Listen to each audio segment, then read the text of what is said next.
Question number पहला, 1/8 गुणे 48 का मान क्या होगा? तो आपको क्या करना, 8 × 8 और 8 × 48 से डिवाइड करना है। फिर जितना बचेगा तो 1 से इंटू कर देना। 6 कम 6, तो इसका करेक्ट आंसर ये हो जाएगा। ठीक है।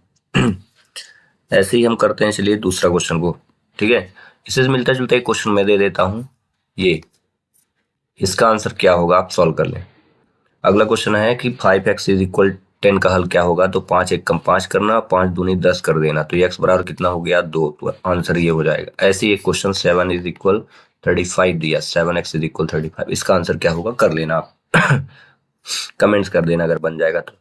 अगला, दो समपूरक कोणों के मापों का योग 180 अंश होता है, याद कर लेना। ऐसे ही दो पूरक कोणों का योग याद कर लेना, दो पूरक कोणों का योग 90 अंश होता है। कोणों का योग का मतलब होता है जोड़, इसको याद कर लेना, 90 अंश। ठीक ना। तो 90 अंश दो पूरक कोणों का योग 360 क्या होता है? 360 डिग्री एक वृत्त पे बने समस्त कोणों का योग होता है। ठीक ना, ऐसे लिख लेना। यह संपूर्ण अंश भी इसी को बोलते हैं। अगला, परिमेय संख्या p/q में q का मान नहीं हो सकता। हमेशा याद रखना p/q है तो q का मान डज नॉट इज इक्वल 0, ये कभी नहीं लिखा जाता। तो 0 नहीं लिखना, बाकी कुछ भी लिख देना। ठीक है। अगला, एक घनाभ में फलकों की संख्या कितनी होती है? तो 6 होती है। मैं इससे पहले वाले लेक्चर में बताया था। फलक, कोर और शीर्ष सब याद करके जाना। ठीक है।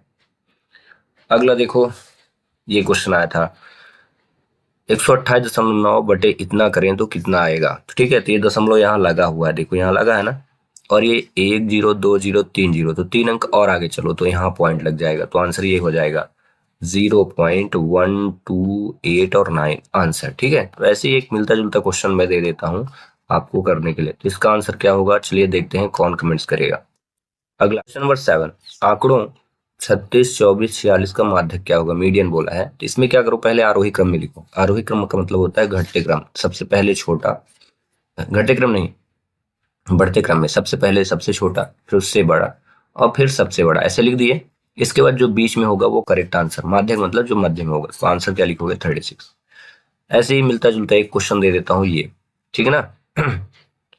इनमें से माध्यक क्या होगा, इसको आप बताओ। तब तक हम करते हैं क्वेश्चन नंबर 8। त्रिभुज की दो भुजाओं का योग तीसरी भुजा से क्या होगा, बड़ा होता है। इसको रट लेना, ठीक है, बार बार क्वेश्चन में आया। 9वां नंबर, एक वर्ग की घूर्णन समिति का क्रम, तो ये लिख देना 4 होता है। ठीक है। और यहाँ संख्या 106 में आधार से संख्या का विचलन तो हमेशा कितना आएगा, एक काम करना, जैसे 106 लिखा ना, तो इसको घटाना किससे, 100 से घटाना है। तो कितना आएगा विचलन, 6। ठीक है, ये इसका करेक्ट आंसर होगा 6। विचलन क्या होगा, 6। बोला है आधार से संख्या का विचलन, और हम विचलन निकालते हैं ना तो उसको 100 से घटा देते हैं। ऐसे ही याद रखना एक चीज, अगर मान लो 16 लिखा है, तब इसमें पूछा विचलन क्या होगा आधार से, तो 16 के लिए जो आधार लेंगे ना, तो वो होगा 10। क्या, 10 लेना। ठीक है, जो 10 के नजदीक हो उसके लिए ये ले लेना।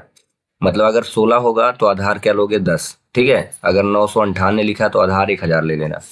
104 लिखा है तो आधार 100 लेना पड़ेगा। ठीक ना।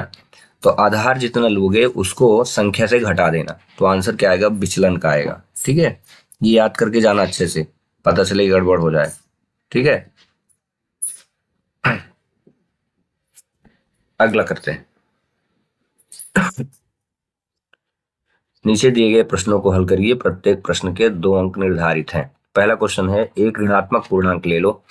एक ऋणात्मक पूर्णांक तो मैं ले लिया जैसे -1, एक धनात्मक पूर्णांक लिया 2 ले लिया।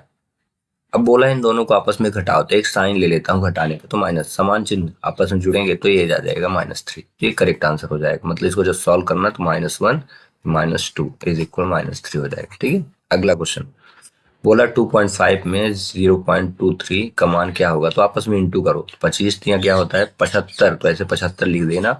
फिर एक अंक ये दशमलव और एक अंक ये दशमलव, तो 2 अंक बाद दशमलव लगा दो बस। ठीक है। क्वेश्चन नंबर 13 देखो, कोण एबीसी डीएफ की भुजाएं समांतर है, ठीक है, तथा एबीसी का जो मान हो 70 डिग्री दिया है यहाँ। तो डीजीसी का मान क्या होगा, तो यहाँ लिख देना डीजीसी एंगल करके 70 डिग्री। कारण ये संगत कोण है, एक बाहर बन रहा है और एक अंदर बन रहा है। संगत कोण आपस में बराबर होते हैं, ठीक ना। संगत कोण, संगत कोण का जो मान होता है वो बराबर होता है, बस कंप्लीट।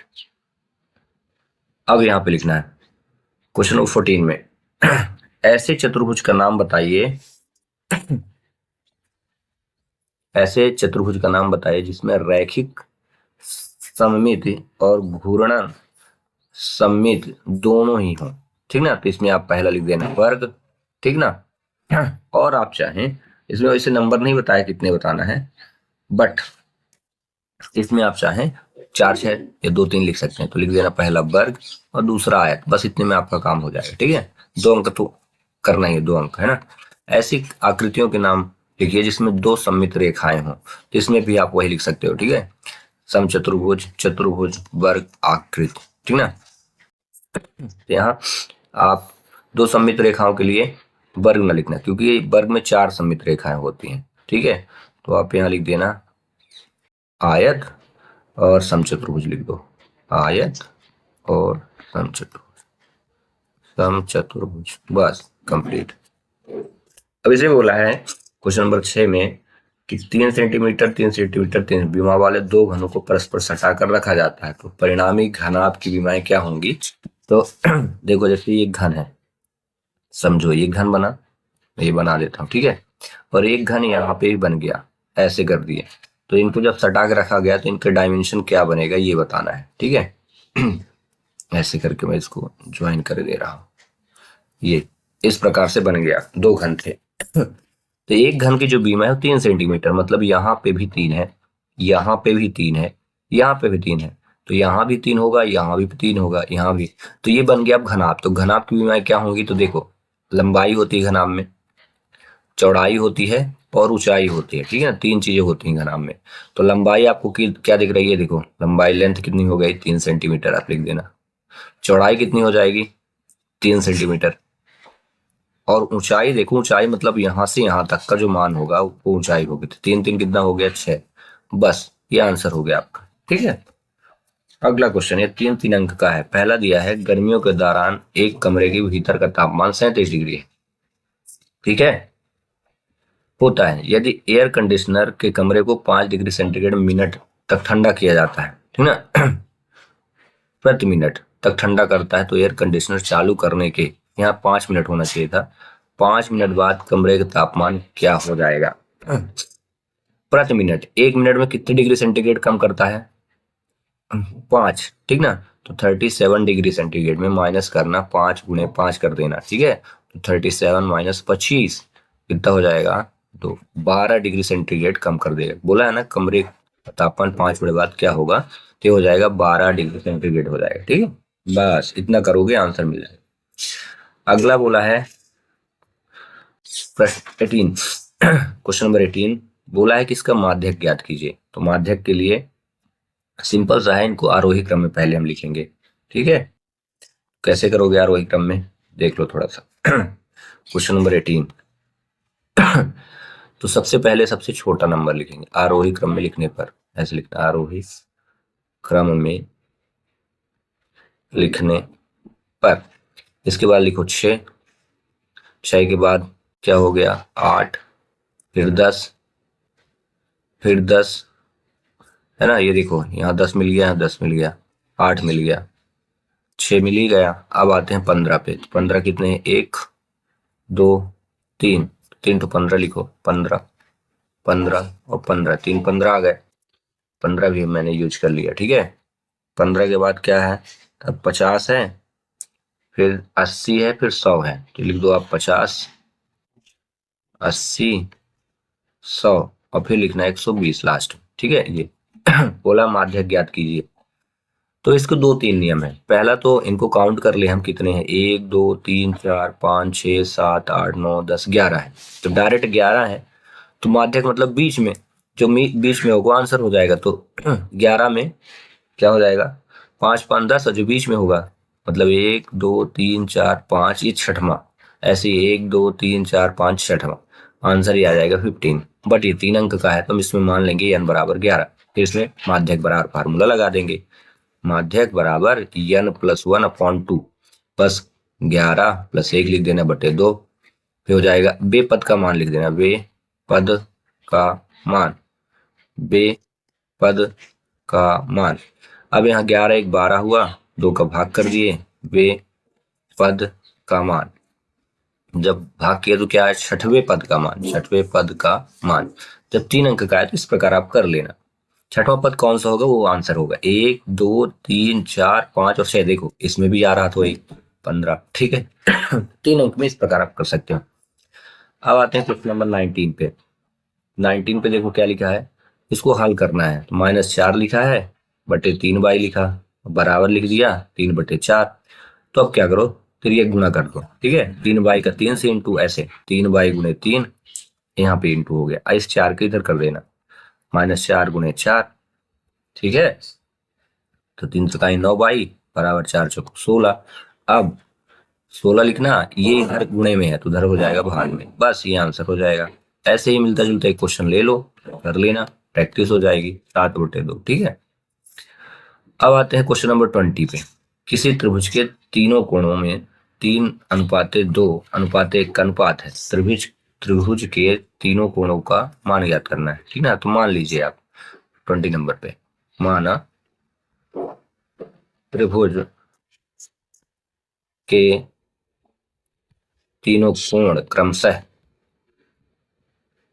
क्रमशः 3 है तो 3x, 2 है तो 2x और 1 है तो x लिख लेना। ठीक ना, क्रमशः क्या हो जाएगा 3x, 2x और x। ठीक है, और त्रिभुज के तीनों कोणों का योग कितना होता है, यहाँ कर देना, चूंकि चूंकि त्रिभुज के तीनों कोणों का योग, योग मतलब होता है जोड़, 180 अंश होता है। तो बस सभी को जोड़ दो, 3x + 2x प्लस x बराबर 180। जोड़ो तो 3 2 5 6x बराबर कितना हुआ, 180।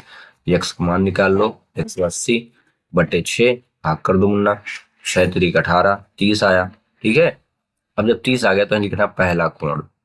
पहला कोण कितना हो जाएगा, 3x लिए थे पहला कोण। ठीक है, तो 3 × x का मान, तो 30 हुआ तो 30 30 90 हो जाएगा। ऐसे ही दूसरा कोण निकाल लो। ठीक है ना। अब दूसरा कोण क्या कहलाएगा, दूसरा कोण कितना है, 2x लिए थे।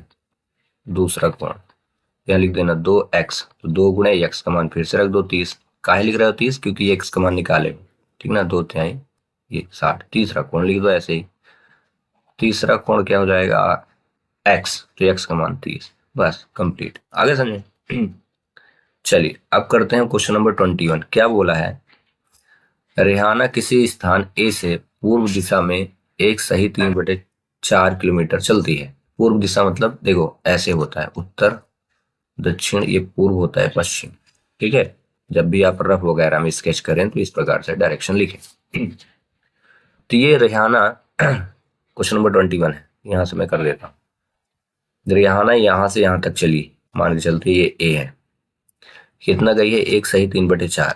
ठीक है, फिर वहां से वो पश्चिम दिशा में 1 से 1/2 आती है। पश्चिम मतलब रिटर्न हो गई। ठीक है, 1 सही 1/2, यहां से ये 1 सही 1/2 आ गई यहाँ तक।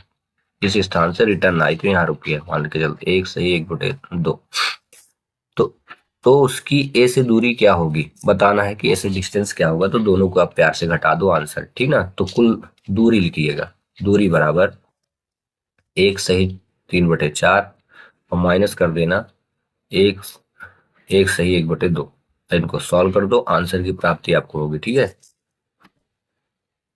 तो 4 एकम 4 और 3 7/4, माइनस हो जाएगा 2 एकम 2 1 3/2 हो जाएगा। ठीक है,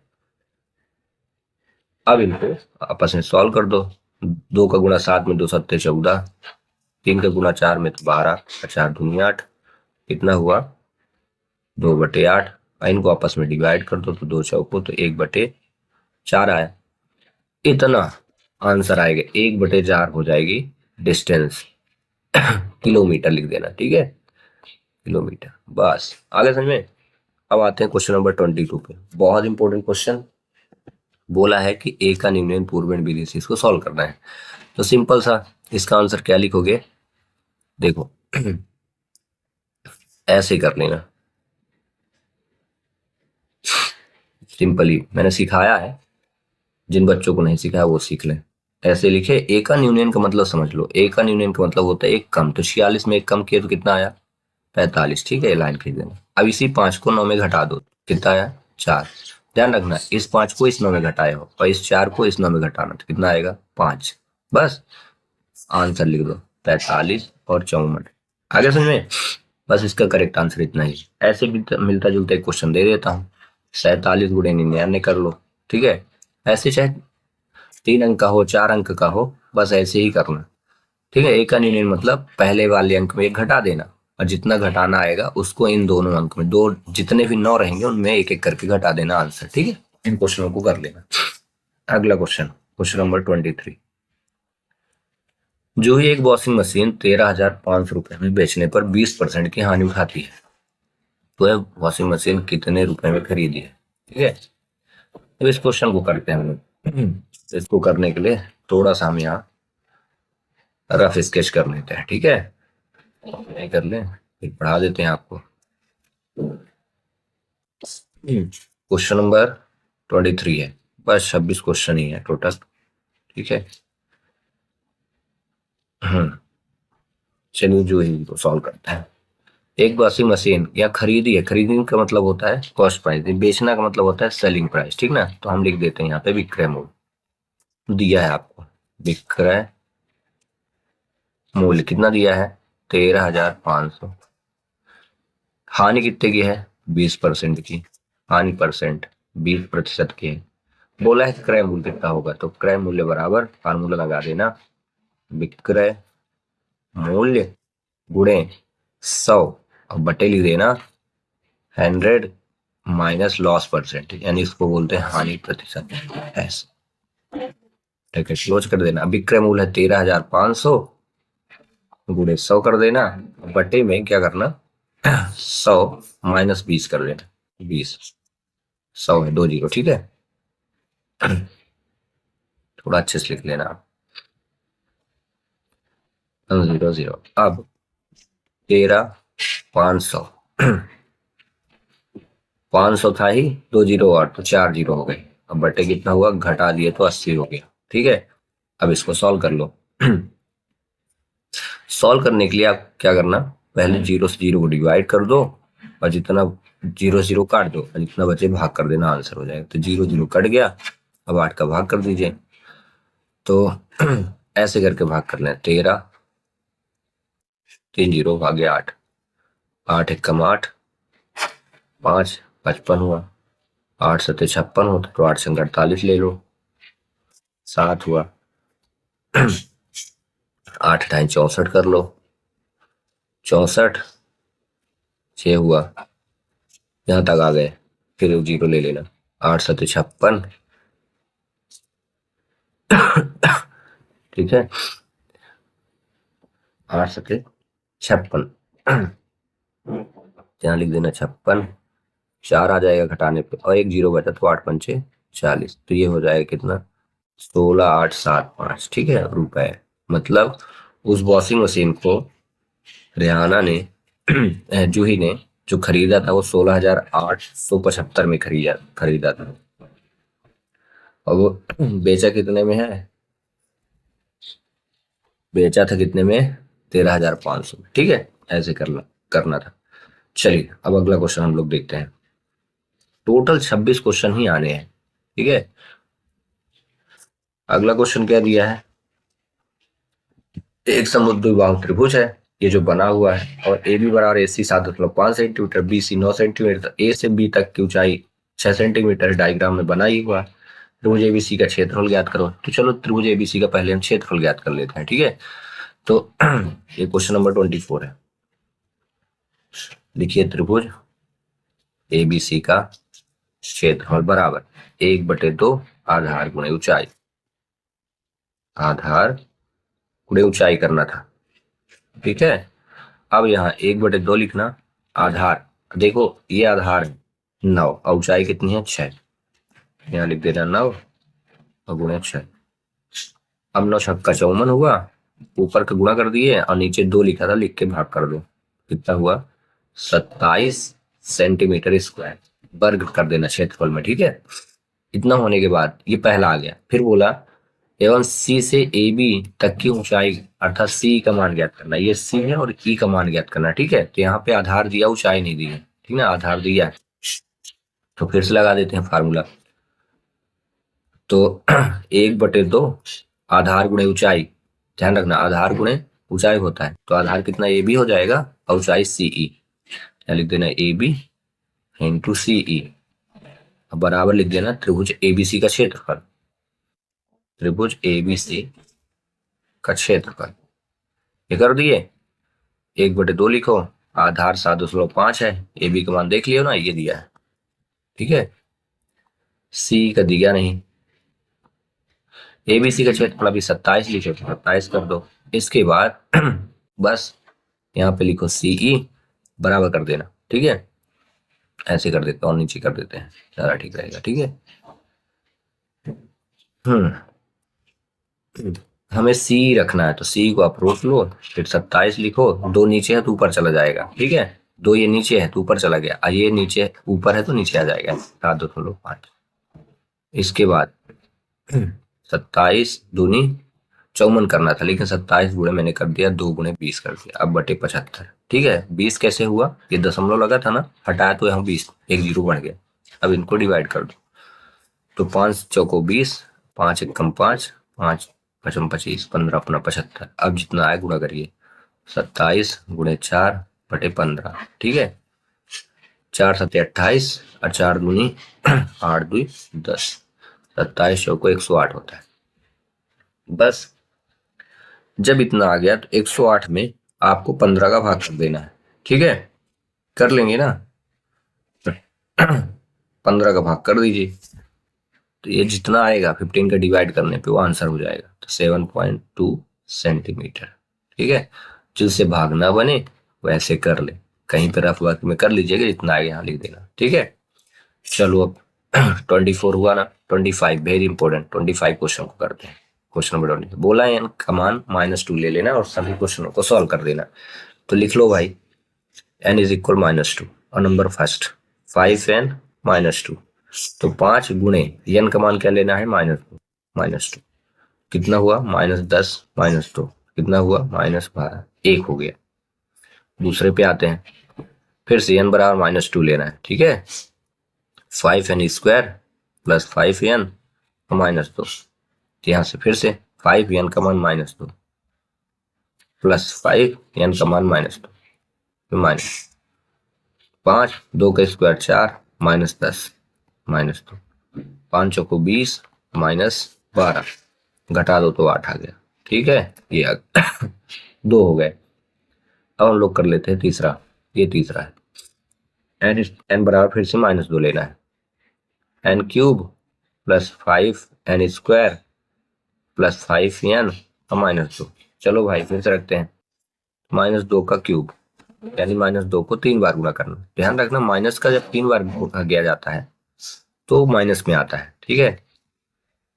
ये 2 दूनी 4 दूनी 8 माइनस के साथ 2 दूनी 4, 4 क्यों हुआ, क्योंकि -2 का 2 बार गुणा भर निकाला, प्लस माइनस -10 हो गया, ठीक ना। इस प्लस का इस माइनस से इंटू किया हूं, -2 हुआ, -8 और 5 को 20 -10 -2। अब पहले जिनमें ये लाली लिपस्टिक लगी है, मतलब माइनस चिन्ह लगा, उनको जोड़ो, तो 10 ये 2 ये 12 12 8 20, तो ये 20 हुआ माइनस के साथ। एक तो ये 20 लिखा था प्लस के साथ, दोनों को आप घटा दो तो कितना आया 0। आ गया समझ में। ध्यान रखिएगा, ये जैसे -8 क्यों आया, तो आप इसको ऐसे रफ वर्क कर लेना, कहीं पे -2 फिर -2 फिर -2, 3 बार गुणा, तो minus minus plus plus minus minus, 2 दूनी 4 दूनी 8 ऐसे लिख दिया, ठीक है। ये सब सब क्या है, रफ वर्क, इनको कर लेना कहीं पे डायरेक्ट, ठीक है। तो ये हुआ क्वेश्चन नंबर 25 भी हो गया। अब आते हैं हम लास्ट क्वेश्चन पे, जो है आपका क्वेश्चन नंबर 26। अब इसमें क्या बोला है, पढ़ लो पहले। सरल कीजिए, उत्तर के घातांक के रूप में लिखिए, घातांक रूप में लिखिए, सिर्फ पावर दिखा, ठीक है। तो इसको हम यहीं पे कर देंगे, चलिए दिखाते हैं, यहीं पे हम इसको सॉल्व कर देते हैं, ठीक है। बाकी चीजें आप नोट कर लेना। ये बोला है, ये देखो 3 दिख रहा है, और 3 3 से 3 का गुणा, तो 2 की घात कितना, 3 तरकाई 9 हुई, गुणे 3 की घात कितनी हुई 9, और गुणे 5 की घात कितनी हुई 9। हमेशा याद रखना जब घातें समान दिखें, दिख रहा है ये घात में 9 घात में 9 घात में 9, जब घातें समान होती है ना तो फिर आधार का गुणा करते हैं, 2 गुणे 3 गुणे 5 कर देना, 2 गुणे 3 और गुणे 5 करके एक घात लगा देना 9 बस। 2 तिहाई 6 पंचे 30, अब सभी का गुणा, 2 तिहाई 6 पंचे 30 और 30 की घात 9, बस इस क्वेश्चन का ही करेक्ट आंसर इतना करना था तो आपको 5 अंक मिल जाते। ठीक है, ऐसे ही क्वेश्चन दे देता हूं मैं। 3 की घात 2 की घात 2 गुणे 7 की घात 4 गुणे 5 की घात 4। एक क्वेश्चन और दे देता हूँ, 8 की घात 3 की घात 2 गुणे 5 की घात 5 और गुणे 2 की घात 5। इन क्वेश्चनों को कर लीजिए, प्रैक्टिस हो जाएगी। चलिए मिलते हैं next video, till thanks for watching.